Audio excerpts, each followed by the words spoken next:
Bonsoir, my dearies, and welcome back to Tea Time with Esme and Boo. I'm Esme. This is Boo. Oh.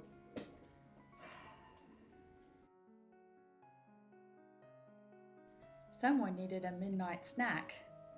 I reheat my tea 3 times and still call it fresh. She stares into the abyss until it blinks first. See? Professional. Tonight's brew is dark, sweet, and faintly menacing. The kind of tea you find tucked between the maple syrup and mischief aisles. You can't buy it in bulk. It finds you. Let's see what found us tonight. And Boo will tell you when something this caffeinated crosses your path, you let it. Tonight's guest, the Witch's Black Cat Blend. Traditionally, witches have black cats. I have Boo, who identifies as emotionally noir. A potion of black tea, espresso, roasted chicory, dandelion root, and just enough maple to make you question your choices. The scent? Like burnt sugar in a leather-bound cafe, like a spell almost gone right. But the last person who checked out the incantation tome spilled coffee on the last Latin phrase. There's warmth and a whisper of something plotting beneath it. The taste begins polite. Maple's soft salutation. Then espresso kicks down the door. Chicory lingers, pretending it's not bitter about being here. It's not quite tea, not quite coffee.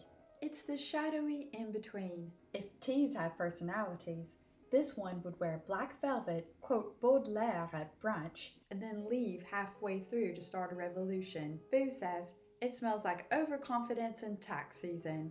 I say it tastes like a long-awaited promotion with a sweet alibi. Of course, no potion this peculiar appears from thin air. Every strange brew has a backstory, usually involving scarcity, improvisation, or a questionable root. Let's unearth a little of its alchemy. Once upon a midnight scarcity, circa the 1800s, when coffee beans were rarer than common sense, people turned to chicory root for comfort. Roasted, ground, and steeped, it mimicked the bitterness of coffee without the guilt. Dandelion joined next, turning what was once a weed into a remedy. It's the peasant magic of tea. Resourcefulness disguised as luxury. And fenugreek, the quiet alchemist, adds the maple illusion. No syrup, just seeds pretending to be sweet. Fun fact, during the Napoleonic Wars, entire villages survived on chicory coffee alone, a drink that promised energy but mostly delivered endurance. In other words, the perfect beverage for surviving adulthood. Boo laments she'd have made a fortune then, given her polydactyl superiority. She could have single-handedly run a coffee empire. I told Boo, opposable thumbs don't make you a barista, Boo. She said, Je suis entrepreneuse. I stand corrected. It seems every blend begins as survival and ends as ceremony. Which brings us to tonight's reflection, what we chase when we reach for that first cup. Caffeine and witchcraft share a sacred principle. Ritual before reward. Each cup a spell for wakefulness. Each sip a small resurrection. There's something sacred about the morning brew. A ritual to summon focus, chase away fog.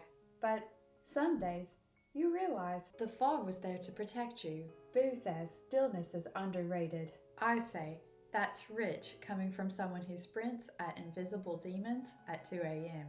Maybe wakefulness isn't about being alert. Maybe it's about being aware of warmth, of ritual, of the fact that sometimes the cauldron's just a cup. Speaking of nocturnal rituals, tonight's viewer question.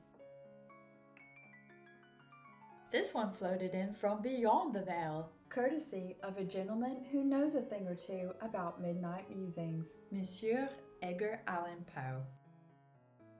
He writes, how do you tell the difference between poetic inspiration and plain insomnia? The eternal question of every caffeinated soul. The truth, Monsieur Poe, is that inspiration and insomnia are lovers who share the same bed. One whispers brilliance, the other stills your rest. Boo says she prefers sleep paralysis.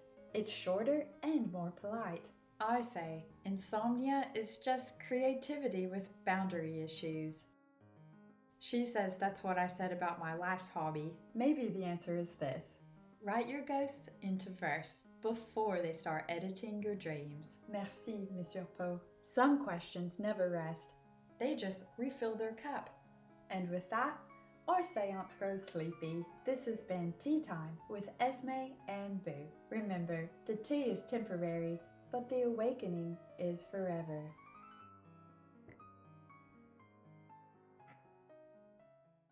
If you enjoyed this cozy caffeinated seance, please like, subscribe, and tell us in the comments what keeps you awake at night.